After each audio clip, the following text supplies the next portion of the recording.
Bismillahirrahmanirrahim. Assalamualaikum warahmatullahi wabarakatuh. Waalaikumsalam warahmatullahi wabarakatuh. Baik, kami dari kelompok SD 14 Banda Aceh ingin mempresentasikan hasil diskusi kami yaitu dalam rencana pemetaan tantangan dan kekuatan pada SDN Lampu Nurut Aceh Besar. Nah, dengan anggota kelompok yaitu Agus Mauliana, Nadia Putri, Nora Safitri, Nur Aini, dan Nurul Atika. Untuk yang pertama akan disampaikan oleh teman kami yaitu Nadia Putri.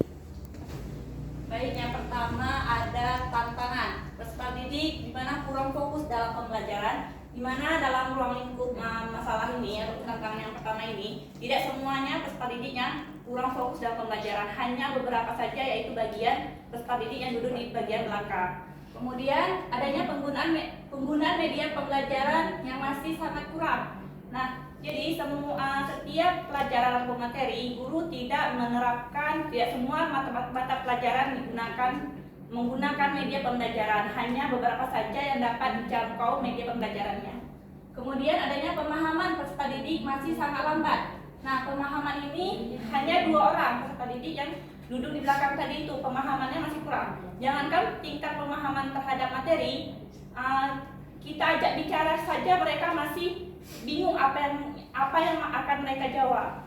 Kemudian adanya keterlibatan orang tua dalam perkembangan peserta didik masih kurang. Nah, padahal di kelas 4A ini guru ataupun wali kelasnya sudah membuat grup bersama orang tua peserta didik. Tetapi ada beberapa mungkin orang tuanya yang masih kurang update dalam penggunaan teknologi, terutama dalam membuka WhatsApp. Nah, jadi ada beberapa peserta didik yang masih seperti penggunaan peci untuk setiap hari harus dipakai, itu masih ada kekurangannya. Tidak semua peserta didik tidak semuanya peserta didik menggunakan peci. Kemudian ada juga beberapa peserta didik yang masih mengerjakan tugas rumah di sekolah. Kemudian adanya kurangnya sarana berupa proyektor belum memadai. Jadi di sekolah SD Negeri Lampu Nurut ini banyak rombel di setiap kelasnya. Seperti kelas 4A aja ada 3 rombel. Nah, jadi penggunaan ataupun proyektor ini untuk diterapkan dalam pembelajaran di dalam pembelajaran masih sangat kurang karena terbatasnya sarana proyektor. Selanjutnya saya serahkan kepada moderator. Oke, untuk selanjutnya pada kekuatan yang akan disampaikan oleh teman kami yaitu Nora Safitri. Setelah tantangan kan ada kekuatan. Nah, yang menjadi kekuatan di sekolah ini yaitu yang pertama memiliki ruang kelas yang bersih dan rapi. Yang kedua, pembelajaran diawali dengan membaca doa belajar dan doa dalam sholat. Yang ketiga, sebagian besar peserta didik baik dan sopan. Yang keempat, memiliki kantin, aula, dan perpustakaan. Yang kelima, adanya kegiatan yang bermanfaat setiap hari seperti upacara bendera, sholat duha berjamaah, literasi, senam, sedati, dan wirid yasin. Sekian, selanjutnya saya serahkan kepada moderator. Oke, untuk yang rencana ataupun solusi yang akan kami sampaikan yaitu perwakilan kelompok kami oleh Nurul Atika. Kepada Nurul Atika kami persilakan. Baik, terima kasih saya ucapkan kepada moderator. Nah, di sini ada beberapa rencana ataupun solusi yang dapat kami terapkan untuk pemetaan pada sekolah SD Lampu Nurut. Yang pertama itu guru harus terampil dalam mengajar dengan menggunakan metode yang menarik dan diselingi dengan great experience. Nah, di mana dalam pembelajaran itu guru harus mampu menciptakan pembelajaran yang menarik. Tidak harus dengan pembelajaran yang monoton. Karena mengapa? Karena apabila proses pembelajaran yang menarik mampu menciptakan pembelajaran yang menyenangkan dan bermakna bagi peserta didik. Yang kedua itu adanya upaya pengembangan guru untuk terus meningkatkan kompetensi. Di antaranya ada pelatihan, seminar, guru penggerak, dan lain-lain. Nah, di sini sebagai seorang guru, kita tidak boleh beranggapan bahwa guru itu sangat pintar ataupun begitu cerdas sehingga tidak perlu mengikuti berbagai kegiatan dalam mengembangkan kompetensi evaluasinya. Nah, di sini rencana ataupun solusi yang kami terapkan yaitu guru itu harus terus belajar dengan cara mengikuti pelatihan yang diadakan oleh pemerintah ataupun sekolah dasar. Yang kedua itu guru harus juga mengikuti seminar dan guru juga harus mengikuti program guru penggerak dan lain sebagainya. Yang ketiga itu guru dalam mengajar menggunakan bahasa yang mudah dipahami dan menggunakan media pendukung dalam proses pembelajaran. Nah, dalam pembelajaran di sekolah guru itu harus menggunakan bahasa-bahasa yang mudah dipahami oleh peserta didiknya. Guru itu tidak boleh menggunakan bahasa yang sulit dipahami oleh peserta didiknya. Mengapa? Karena apabila guru menggunakan bahasa yang sulit dipahami oleh peserta didik, maka materi yang disampaikan oleh guru akan sulit dipahami oleh peserta didiknya. Dan dalam proses pembelajaran guru juga harus mampu menggunakan media pembelajaran yang bervariasi. Maka dengan adanya media pembelajaran yang bervariasi seperti penggunaan PPT ataupun media lainnya itu mampu menciptakan pembelajaran yang lebih bermakna bagi peserta didiknya dan peserta didik akan mudah dalam memahami materi pembelajaran. Mungkin hanya itu yang dapat saya sampaikan. Saya kembalikan kepada Mbak. Dan rencana lainnya ataupun solusi yang bisa kami terapkan yaitu akan disampaikan oleh teman kami Agus Mauliana. Yang selanjutnya yang sudah disampaikan dari Nur Atika tadi yaitu rencana dan solusinya membentuk keterlibatan orang tua dalam pendidikan anak di sekolah seperti persatuan orang tua murid dan guru dan partisipasi orang tua dalam penyediaan sarana sekolah.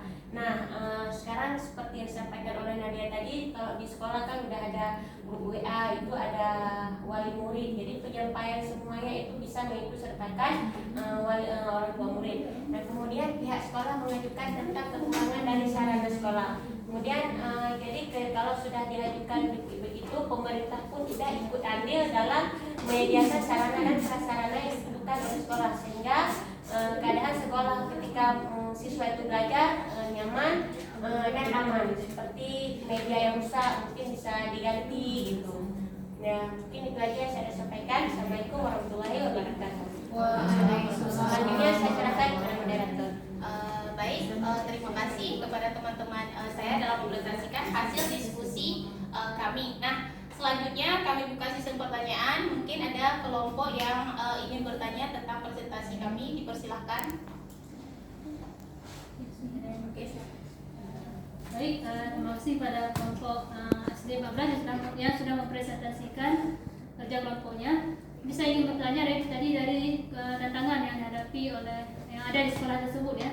Jadi tantangannya yaitu yang poin ketiga yaitu pemahaman peserta didik masih sangat lambat. Jadi bagaimana walaupun apa saja pemahaman peserta didik yang mungkin bisa digambarkan dalam SD tersebut yang masih lambat yang bisa setelah diamati dari SD tersebut. Mungkin sekian. Terima kasih sebelumnya. Oke. Baik, mungkin saya akan mencoba menjawab pertanyaan dari Bismi. Nah, dalam pemahaman peserta didik yang masih sangat lambat di sini, seperti yang dijelaskan oleh teman kami tadi Nadia. Nah, yang masih lambat ini kan anak-anak didik yang memang duduknya di belakang. Nah, dalam pemahaman di sini yaitu mungkin karena dengan anak peserta didik yang duduk di belakang dan peserta didik tersebut mungkin kurang fokus dalam menerima informasi yang disampaikan oleh guru tersebut. Nah, makanya kami adakan solusi apapun rencana yang akan diberikan dengan guru menggunakan media pembelajaran agar peserta didik itu akan lebih paham memahami materi yang disampaikan, dan juga adanya pengembangan dalam keterampilan guru tersebut. Nah, dan menggunakan game ice breaking, di mana dengan peserta didik itu dengan diselingi dengan game ataupun media yang bervariasi dalam proses pembelajaran akan membuat peserta didik tersebut fokus dalam pembelajaran dan termotivasi untuk semangat dalam mengikuti proses pembelajaran. Oke. Baik, bisa dipahami. Baik, bisa. Terima kasih untuk jawabannya. Mungkin dari kelompok lain ada yang ingin bertanya? Baik, Assalamualaikum warahmatullahi wabarakatuh. Perkenalkan, nama saya Siti Sarah, mewakili kelompok 3. Ingin bertanya, jadi kan di sini ada di lampirkan keterlibatan orang tua dalam perkembangan peserta didik masih kurang. Apakah keterlibatan orang tua dalam grup WhatsApp misalnya masih kurang cukup untuk membantu anak-anak dalam mengembangkan proses belajarnya? Seperti itu. Bagaimanakah keterlibatan yang harus orang tua lakukan? Contoh keterlibatan yang harus orang tua lakukan dalam mengembangkan proses belajar peserta didik di sekolah. Terima kasih. Assalamualaikum warahmatullahi wabarakatuh. Baik, terima kasih kepada Siti Sarah yang sudah bertanya. Nah, untuk jawabannya yang disampaikan oleh teman kami, Agus. Terima kasih untuk Siti Sarah yang udah bertanya tadi keterlibatan wali murid dalam proses pembelajaran siswa di sekolah ya. Jadi seperti kita ketahui mungkin ada banyak faktor belakang dari sisi siswa dan wali murid tersebut. Seperti kita ketahui yang ini tadi di sekolah wali murid itu kan mungkin ada yang pekerjaannya banyak ataupun acuh tak acuh terhadap proses pembelajaran si anak. Mungkin ada juga yang guru yang wali muridnya itu nilai-nilai yang di sekolah yang diterima sama anaknya itu enggak diterima di sekolah, diperiksa di sekolah. Ada juga yang memang nggak peduli gitu. Jadi kalau dalam grup WA itu bukan suatu acuan yang memang di situ menjadi pedoman daripada guru kepada wali muridnya gitu. Jadi keterlibatan wali muridnya mungkin masih kurang atas kepedulian yang proses capai belajar yang diterima oleh anaknya di sekolah gitu. Ingin menambahkan, jadi kan yang kakak nanyakan juga tadi ada tentang contoh keterlibatan orang tua bagaimana terhadap peserta didik dalam meningkatkan keterlibatan orang tua itu sendiri kan. Contohnya itu seperti kan tadi ada bahwasannya masih ada peserta didik yang buat tugas di sekolah ya kan. Nah itu bisa dijadikan keterlibatan orang tua dalam memperingatkan anaknya disiplin untuk membuat tugas. Karena kan gurunya sudah membuat grup WA tuh kan, sudah memperingati bahwasannya besok pakai peci ataupun menggunakan pakaian ini atau membawa hal-hal apa, diberikan tugas PR di rumah. Nah seharusnya orang tua memberikan contoh ataupun peringatan kepada anaknya untuk mengejar tugas atau memperingati tentang kebutuhan yang akan dibawa ke sekolahnya seperti itu Kak. Meluangkan waktu untuk mendampingi misalnya mendampingi anak. Oke, gimana untuk Siti Sarah? Ya, terima kasih teman-teman. Baik, berarti dapat kami simpulkan bahwa bahwa di SDN Lampenur Aceh Besar ini adalah memiliki adanya tantangan di mana penggunaan media diantaranya media pembelajaran yang masih kurang, anaknya yang masih kurang fokus dalam pembelajaran, dan kurangnya penggunaan proyektor dalam pembelajaran. Nah, di lain adanya tantangan dan juga adanya kekuatannya, di mana peserta didik itu baik dan juga sopan, kemudian memiliki ruang kelas yang sangat rapi dan nyaman, dan juga yaitu lingkungan sekolahnya yang bersih. Baik, hanya itu yang bisa kami sampaikan. Lebih dan kurang kami mohon maaf. Kami akhiri. Assalamualaikum warahmatullahi wabarakatuh. Waalaikumsalam warahmatullahi wabarakatuh.